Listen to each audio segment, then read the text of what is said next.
That night, I was settling in the patient, the one who was actively dying, and behind her bed. And what it felt and looked like was a big...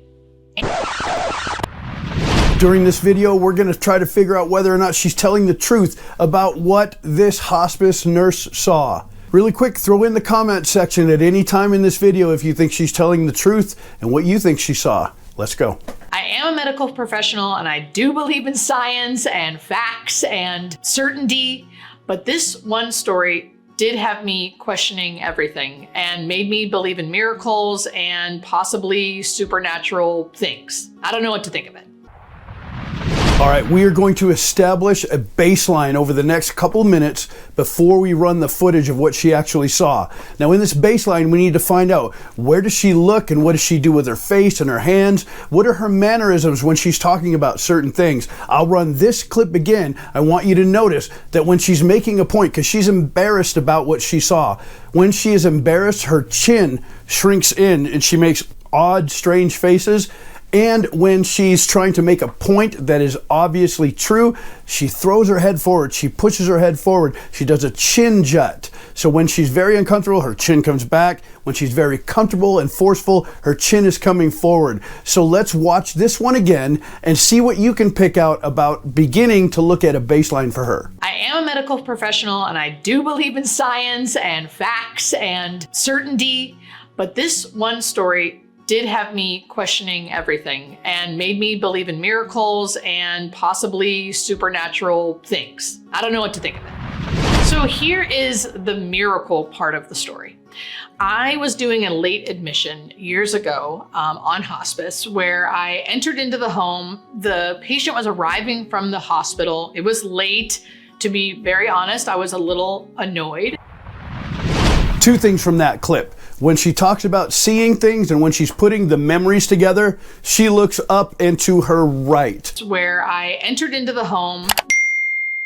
And you'll notice that oftentimes people, when they're remembering or retrieving memories, will look up and to the left. She doesn't do that. She looks up and to the right. That's part of her baseline. That's home for her. So when she's remembering the visual of something, she looks up and to the right. At the end of the video, you may have noticed that she says when her shift was running late, she was a little annoyed. I was a little annoyed. And when she says annoyed, she pulls her chin in, she makes a weird, strange face, her lips get a little bit distorted and her eyes close. It's because she's embarrassed that she was annoyed, that she was at the end of her shift and something big happened. That I had to work late and, I was hoping this would not take very long until I saw the patient. Her illustrators, which again are her hand motions and the way that her body works with her storytelling, they are right on point. So far, so good. So we're building our baseline for her. Now you notice in this next clip, she's going to give you points. And when she makes the points like she did before, she'll throw her head forward. She'll make her points and she'll be very clear about what they are. And then what she's going to do when she references the patient that's dying, watch her eyes. When she references the patient that's dying, her eyes go down. It's as though she can visualize the patient in front of her. So watch for this. And I saw that she was young and she was actively dying, which means dying within a few hours to a few days. And to me, the way she looked. Notice I froze it here because when she said she's talking about the patient that's dying. Look where her eyes are. And to me, the way she looked. She's visualizing the patient in front of her dying. Now in the following video, watch her again as she gives points and her head comes forward. And then what I want you to pay attention to is when she gives you very specific work-related detail, her eyes narrow. So she's going to give you some points that are clear and concise, and then she's going to talk about her job and her eyes are going to narrow, which means it's a steely look that she's trying to make sure you understand she knows precisely what she's talking about. She had changes in breathing. So changes in breathing is like one of the last things I see. What have we learned about her so far before we go into what she saw? When she talks about the patient, her eyes go down. When she is embarrassed or doesn't know what to do, her chin comes in and she makes odd faces. When she is making points, her neck comes forward. When she is visualizing things that have happened, her eyes go up and to the right. And her illustrators are open and transparent. So she was still alive and I knew I had to be getting home. So I just told the children to, be with her, be with the family. She looks really comfortable. I explained everything, when to call us once she died, and that we would come back out and help them with the death certificate and all the different mortuary things. All right, now you should know enough about her baseline to look at what she saw and see if you think she's telling the truth or not.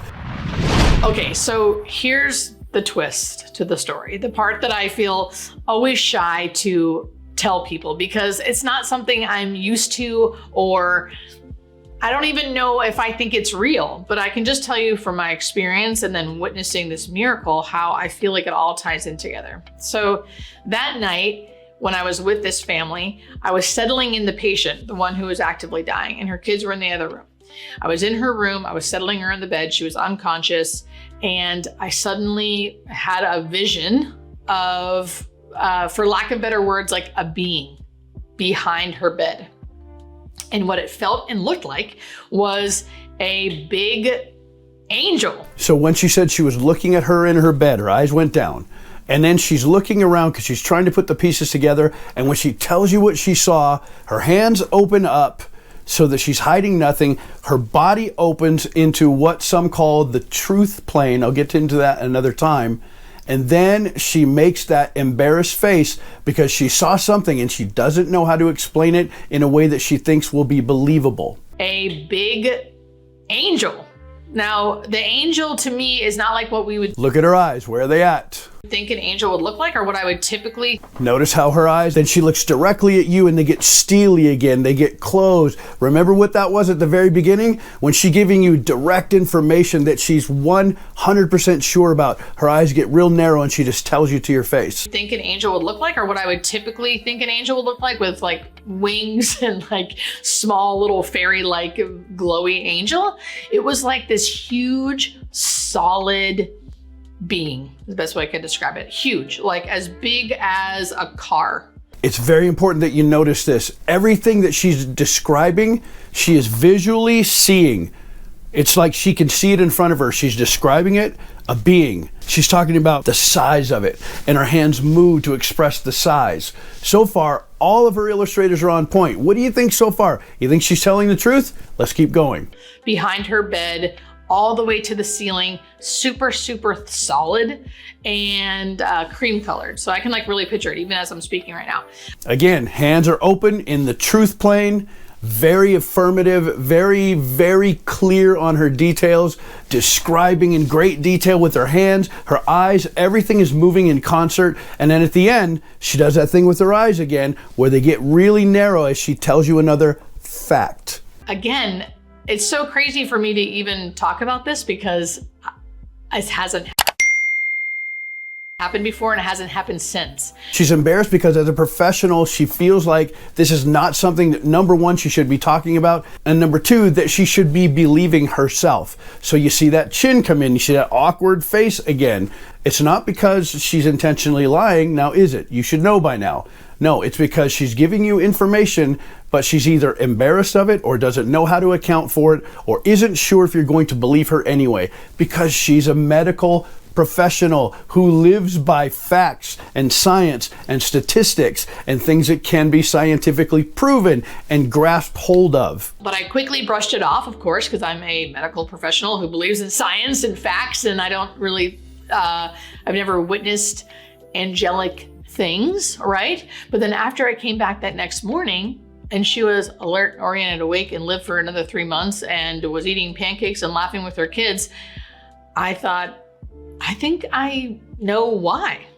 And again, there's that incredulous face with the chin in, the awkward look. What do I do with this? I don't know what the purpose of the angel was, but I know that the next day she was no longer actively dying and she lived for another 3 months. It's like, I don't even know if you want to call it an angel. That's what I'm calling it. But it was like a being of solidness. Illustrators right on point, eyes correct, no stuttering or looking for words that don't seem to fit, just telling you what she believes she saw. Have you made up your mind yet? So that's it, you guys. There it is. There it is.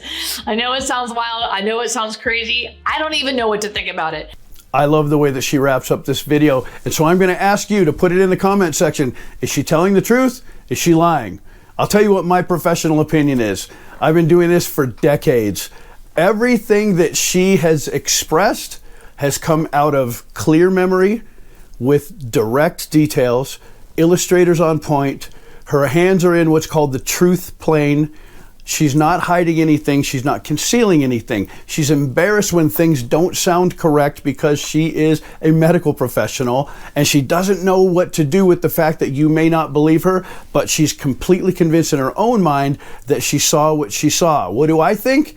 I think she saw exactly what she's telling you. I don't believe that she's lying at all. I don't think that she's making up details. She's showing none of the signs of a liar. Do me a favor, guys. If you've made it this far, click on one of these other videos, and I will see you guys very soon in the next video.